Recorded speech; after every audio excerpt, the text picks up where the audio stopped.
زما محترمو په دې ثوابۍ کې چې دا کومه واقعه پیش راغلې ده یقینا چې د چا څومره هم سخت زړه وي هغه به دې واقعې ته په سلګو جاړي. یقینا ما په خپله باندې ډېر افسوس وکړو چې یا الله دا په کومه معاشره کې موږ پیدا یي د انسانانو نه زناور نه بلکې د زناورو نه یقینا اولئک کالانعام بل هم اضل چې قرآن کې الله کوم فرمایي چې دا د زناورو نه هم بدتر دي. یو پلار رالګي هغه د دنیا په سر باندې هغه غصه او هغه شدت هغه دومره حد ته ځي چې هغه خواږه بچي هغه ذبحه کوي او بیا خوږ ځان ولي. همغه زموږ خبرې له خبره راځي. زما محترمو تاسو ته به ما همدغه خبره کوله چې د دنیا محبت دا ډېر مردار سیز دی. د دنیا محبت دا زړونو ته مه کوزوئ. د دنیا محبت همغه شان د کښتۍ او د اوبو مثال ما تاسو ته درکړی و چې لکه دا کښتۍ بغیر د اوبو نه چلیږي. دا کښتۍ په اوبو کې روانې خو دا کښتۍ د اوبه ځان کې دننه نه پرېږدي.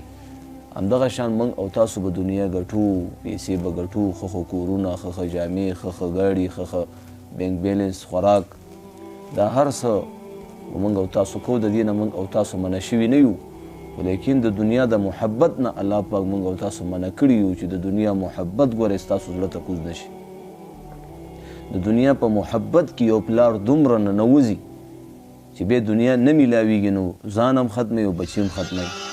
د دنیا په محبت کې دومره چې کم دی هغه ورننوځي چې هغه خوږ ځان هم ولي او هغه خواږه بچي هغه چې کم دی. ما محترمو تاسو ته به ما ویلي که نه هغه یو واقعه ما بیان کړې وه چې یو بدبخته پلار هغه چې کم دی یعنې دې ته ونه کتل چې دا حلالې دي حرامې دي بس پیسې راغونډې کړي راجمع کړي او زما محترمو رشته دار به هم خفه کولو، یار دوست به هم خفه کولو، مور و پلار به هم خفه کول او ویل پیسې زما هر څه دي او دنیا پیسې. نتیجې سره ووته چې ګاډی قیمتي واغستو په هغه ګاډي کې کور ته راغی او زما محترمو د ګل غونته کې زوی دی بار لوبې کوي او لاس کې میخ دی. نو د پلار هغه نوي ګاډي په بانټ لګی دی په دې میخ سره کرښې جوړوي داسې. ماشوم دی غریب ته څه پته ده چې په دې کې پلار راووتو دغه منظر یې وکتو چې یاره نوی ګاډی 0 میټر ګاډی او ده دا څه حشر یې جوړ کړی. اوس تاسو وایئ دلته دا موټر قیمتي دی که زوی قیمتي دی؟ په ډېر غوسه کې چې کوم دی د ماشوم د لاس نه میخ واغستو په لاس کې یې ورله هغه میخ وردننه کړو چې تا خو ما له لوی نقصان راکړو. زما محترمو بل طرف ته نه ګوري چې دا لاس د چا لاس دی. ما دا که میخ چې وردننه کړو دا د چا په لاس کې مې وردننه کړو. د دې درد د چا دی، د دې دا تکلیف به چا ته وررسي، په دې به څوک کړېږي. خو به هر حال ماشوم جاړي د ده د غوسه هم سړه شوله. علاقې ډاکټر ته یې بوتلو، هلته علاج وشو. خو چې کله شپه تېره شوه او سار شو نو د ماشوم لاس دومره پړسېدلی دی او تک تور شوی دی او زما محترمو ماشوم جاړي.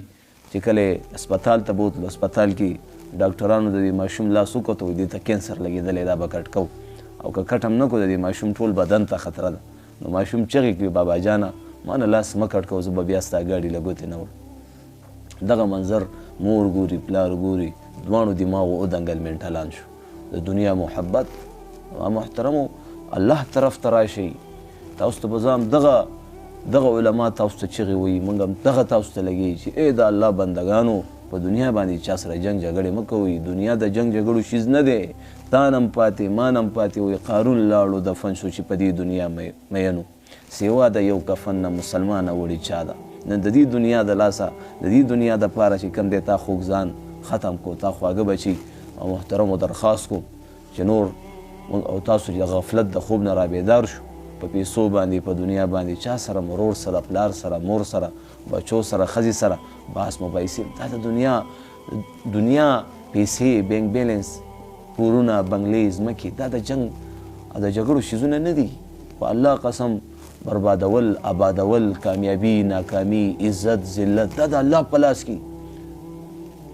دا څومره انسان په شرمونو باندې وشرمیږي ټوله دنیا کې هر طرف نه پې لعنت ویلی کېږي. شیطان وایي که نه چې وایي تاسو له کله غوسه درشي که نه موسی علیه السلام ته شیطان دا خبرې وکړې چې خپل امتیانو ته دې ووایه چې تاسو له کله غوسه درشي نو تاسو کینئ چې ناستې ودرېږئ اوبه وڅښئ سملئ روان شئ که نه. او که داسې ونه کړي وایي زه ستا په دې امت باندې دومره غالبه راشم چې دا کفر ته وباسم. دا اوس وګوره غوسه باندې برداشت زموږ بیا نه وي. زما محترمو د انسان نه څومره لوی کارنامه وشي په شرمونو باندې وشرمېږي، څومره لوی ظلم وکړي، څومره لوی درندګي. درخواست کوم چې د الله دین باندې ځانونه پوه کړئ، د الله دین ته راشئ، څلور میاشتې ولګوئ، د الله یره به ستاسو په زړونو کې، د الله محبت به ستاسو زړونو ته کوشي. تاسو موږ او تاسو دا کم طرف ته روان یو، دا معاشره کم طرف ته روانه، دا به هم د کم ظالم او بدبخته زوی که نه چې دا داسې حرکت یې وکړو، آب هم د کم ظالم بدبخته زوی و که نه چې په دې نوشهره کې خپله لور ژوندۍ ښخه کړه، دا به هم د کم ظالم بدبخته بچی وي که نه. نن موږ او تاسو خپلو بچو ته دین نه ښایو، د علماو مجلس هم پرېښی دی، جومات ته تلل راتلل هم پرېښي دي، مرکز ته تلل هم پرېښي دي، په دین باندې چې کم دی مال نه لګو. پوه شئ، دا درته اوس ګارخیل ښکاري دا علما، دا چې په منبرونو دا چغې وایي، دا فریادونه کوي، دا واز او نصیحتونه کوي، دا تبلیغ والا منټلان دي، لیوني دي، دا کوڅه په کوڅه باندې ګرځي، دا ګشتونه کوي. همدې وخت دپاره که نه دغه منظر به نن موږ نه کتو. پر رب مې دې قسم چې زما د زندګۍ نه زړه تور شو چې دا واقع ما وکته. دا کم طرف ته حالات روان. درخواست کوم ای نوجوانانو، ای زنانو، په خپل حال باندې چې کم دی په خپل ځان باندې رحم وکړئ. دین طرف ته راشي، الله طرف ته راشي، الله ته خپلې مسلې وړاندې کړئ، الله ته هره خبره وړاندې کوه، خپله بیماري، خپل ټینشن، خپل قرضونه، کور دې نه هغه الله ته وایه، الله ته جاړه.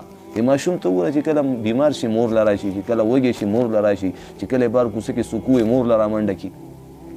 موږ او تاسو به الله له ځو، الله ته به خپل مسایل بیانو، الله ته به خپل ټینشن پریشانی بیانو، الله ته به خپلې جړاګانې فریادونه پټ تنهایۍ کې. واذا سألك عبادي عني فإني قریب. الله وایي زما بنده که نه مانه سوال کوي، وایي زه نږدې یم دې ته، څومره نږدې، ونحن اقرب الیه من حبل الورید. وایي د شارک نه ورته زیات نږدې. زما محترمو درخواست کوم، قسم په رب العالمین درخواست کوم په صحیح نهج باندې راشي، پرېږدئ دا ټیک ټاک یې، پرېږدئ دا د غفلت دا زندګي، پرېږدئ دا ګانې بجانې، پرېږدئ دا د بدماشانو، د لوفرانو، د پوډرینو دا حرکتونه. راشئ د الله په بندګۍ کې راشئ. وایي زندگی آمد برای بندگی، زندگی بې بندگی شرمندگی. قسم د الله په ذات باندې الله سره صلح وکړئ. وګورئ زموږ او ستاسو دنیا به هم الله ښایسته کړي، د عزت پاک دامنۍ زندگی به الله پاک په دنیا کې او د مرګ نه بعد لوی خوشحالۍ دی. بیا دا اوس لاړو، دا حرکت وکړو، دا دومره په لوی نقصان او په تباهۍ باندې لاړو، دنیا هم لاړه، آخرت هم لاړو. زما محترمو کوشش وکړو د موبایل استعمال کم، د قرآن تلاوت شروع کړو، په کثرت سره استغفار شروع کړو، لږه زیاته ناسته په جومات کې کوه، لږ ادیرو ته ځه، ادیره کې قبرستان، په ادیره کې کښېنه، دې مړو ته ګوره، دې قبرونو ته ګوره، چې ورځ به ما هم دلته راوړي، انشاءالله ډېره فایده به کېږي. زموږ لوی علما شته، هغې په لاس سره بیت وشي. انسان د ګناهونو نه منې کېږي، په کبیره ګناهونو کې مبتلا وي، یو عالم سره کنټیک وکړي، هغې سره دا ټولې مسلې شیر کړي. د جنۍ دپاره به ته خودکشي کې، د یو جنۍ د پاسه بله جنۍ ښایسته الله پیدا کړي، د هغې د پاسه بله جنۍ الله ښایسته پیدا کړي، او ته د یو جنۍ دپاره چې کوم دی خوږ ځان ولي، د پیسو دپاره، د دنیا دپاره. دا دنیا خو الله د ماشي د وزر عمره نظر الله دې دنیا ته نه دی. دنیا داسې شی چې ته په دې دنیا باندې خوږ ځان، خواږه بچي. زما محترمو درخواست کوم بچو ته دین وښایئ، بچي په سمه لار، په نیغه لار باندې روان کړئ. دا ستاسو هغه نرمي وه چې په ماشومتوب کې تاسو بچو سره به کوله، اوس د بچو نه هم درندګان جوړېږي لګیا دي. کوم طرف ته روان دي؟ درخواست کوم انشاءالله العزیز چې په دنیا باندې بله ورځ هم یو زوی پلار نه چې کوم دی حق غوښتو، او د شپې دغه پلار راغی او دغه زوی په دې سر باندې وویشتو. خو ته به ما نه اوس حق غواړې، دا د دنیا په سر باندې، د دنیا په سر، دا دنیا به همداسې باقي پاتې، موږ او تاسو به نه وي. مه کوئ، خیر دی یو ځای کې روسته شه، خیر دی یو 10,000 20,000 روپۍ څومره چې کوم دی حق ستا خلک لاندې کوي، لاندې دي کې یو ځای شته چې هغه تی اصولولی شي. قسم دی په داسې بیماریانو کې، په داسې مرضونو کې به مبتلا کی چې بالکل به علاج نه، په سکندونو کې الله سره خو داسې عذابونه دي، داسې مصیبتونه دي، داسې تکلیفونه دي. وی ظلم ظلمات یوم القیامه، ظلم به د قیامت په ورځ د تیارو په شکل کې، نو درخواست کوم انشاءالله نور د غفلت د خوب نه را بیدار شي، نور د ظلمت د دې تیرو نه را بهر شي، علم طرف ته راشي، دین طرف ته راشي. قسم د الله په ذات باندې یاد ساتئ که نه، انسان باندې چې کله محنت بند شي که نه، همدغه د درندګانو بیا خویونه پکې پیدا کېږي، بل له ټک ورکوي، دته هېڅ نه میلاویږي، خو بس هغه چې کوم دی ځورېږي او تکلیف کې او پړقېږي، بس دا چې کوم دی خوشحاله مار لړم بیا د میخې د غوا د دې ځناورو صفتونه یو اخور باندې چې کوم دی میخې تړلي یو ترې نه رایله که حلاله که ټوټه ټوټه که دا نورو پسې مخ هم نه راړي. هغه معامله مسلمانانو کې هم دغه صفتونه پیدا شو. بیا چې کوم دی دا ځناور بل ځناور له ډغره ورکوي خپله خېټه مړی. موږ کې دا شته که نشته؟ د بل کور رانو بس د خپلو بچو د خپلې ښځې او د خپل ځان غم را سره کوشش وکړئ انشاءالله د دنیا په سر باندې چا سره باس مباحثې، د دنیا په سر باندې جنګ جګړې انشاءالله نه به کوو. الله ته ځان وسپارئ، بیا وګورئ الله پاک دې څنګه بند کارونه روانوي، الله پاک څنګه بدله اخلي، الله پاک څنګه الله دې په دې ټولو خبرو د عمل کولو توفیق را نصیب کړي. دا مې د زړه فریاد تاسو ته سناو کو، الله دې وکړي چې موږ او تاسو په دې باندې عمل کولو والا جوړ شو. وہ جو کی تو تم نے سنا نہیں میرا عمر بھر کا ریاض تھا، میرے درد کی تھی وہ داستہ جسے تم ہنسی میں اڑا گئے. وآخر دعوانا الحمدللہ رب العالمین.